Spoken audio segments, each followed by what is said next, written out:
Shalom à tous. Ce Shabbat, nous ferons la bracha du mois de Elul. Ce mois est le mois du Cheshbon Nefesh, c'est-à-dire le mois du bilan de notre service divin et tout ce que cela comporte pour se préparer à la nouvelle année.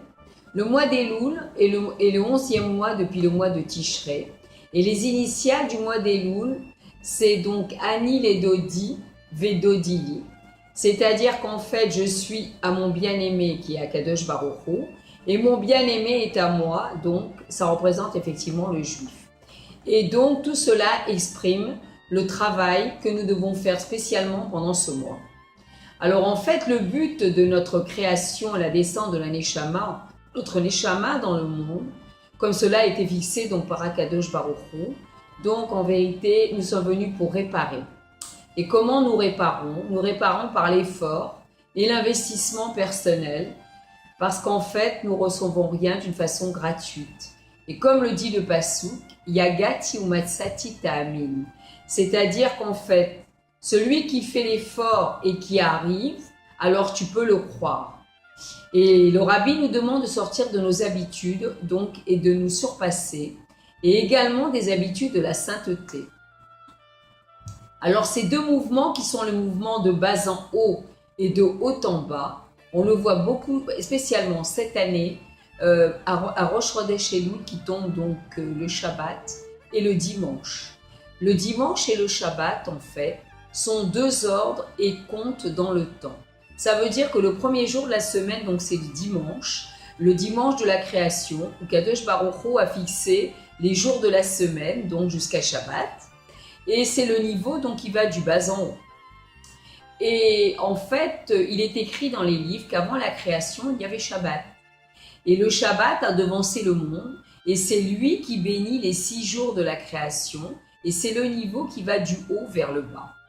Et chaque jour de la création donc est accouplé, c'est-à-dire que le dimanche est accouplé avec le mercredi, le lundi est accouplé avec le jeudi, le mardi avec le vendredi, et donc Shabbat s'est plaint auprès d'Akadosh Baruch Hu, et il lui a dit, mais alors et moi, alors je reste tout seul?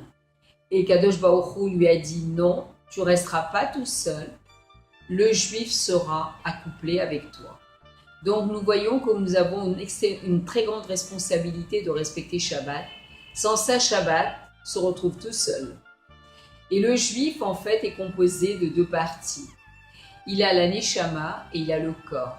Et la Neshama, c'est un Chelek Elokam Imal Mamash, c'est-à-dire c'est une partie vraiment d'Hachem. Et le corps, notre corps donc est matériel, il vient de la poussière, et la poussière représente l'annulation que nous devons avoir vis-à-vis d'Akadosh Baruch Hu. Et comme nous le disons 3 fois par jour, à la fin de l'Amida, puisse ma personne n'être que poussière. Et donc encore plus notre corps. Et du côté de notre corps, le travail se fait de bas en haut.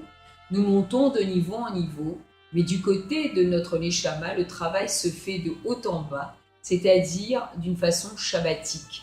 Et notre Neshama est une partie d'Hachem, et en tant que tel, nous devons exiger de nous-mêmes une plénitude dans notre travail, aussi bien dans notre service divin que dans notre travail, que notre vie donc de tous les jours, et notre travail donc à l'extérieur, donc etc. Et donc nous devons nous surpasser, comme nous demande le Rabbi, et d'arriver au jour qui ne sera que Shabbat, et c'est la Géoula. Et dans ce monde, en fait, nous sommes là pour faire une maison à Kadosh Baruch Hu. Et comme nous dit le Rabbi, le Yesh Amiti se dévoile que dans le Yesh Anivra. Alors donc l'explication est la suivante, c'est que le Yesh Amiti, donc c'est Akadosh Baruch Hu, le véritable existant, ça ne peut être que Hachem. Et donc Hachem se dévoile dans le Yesh Anivra, qui sont donc toutes les créatures, et aussi tout ce qu'il y a autour de nous, ça va être le mur, les meubles, la table, les chaises, etc.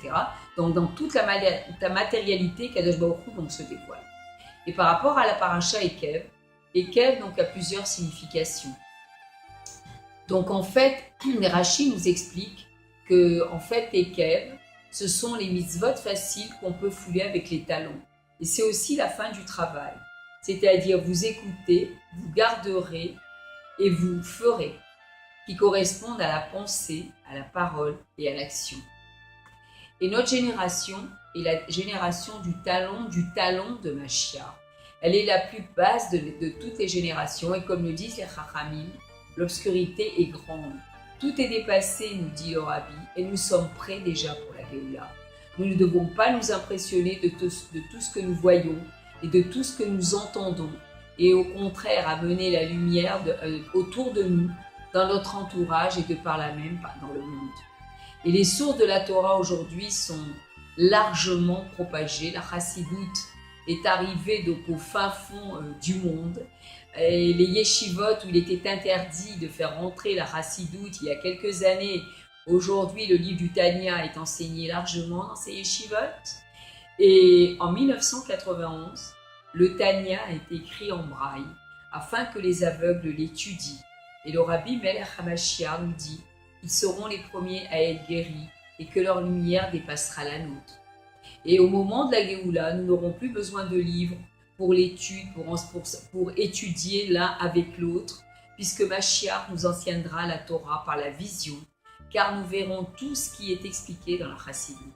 Nous le verrons vraiment avec nos yeux de chair. Shabbat Shalom, dans la joie de la Géoula. Yechi Adonenu Morenu Verabenu Melech HaMashiach Leolam Vaed.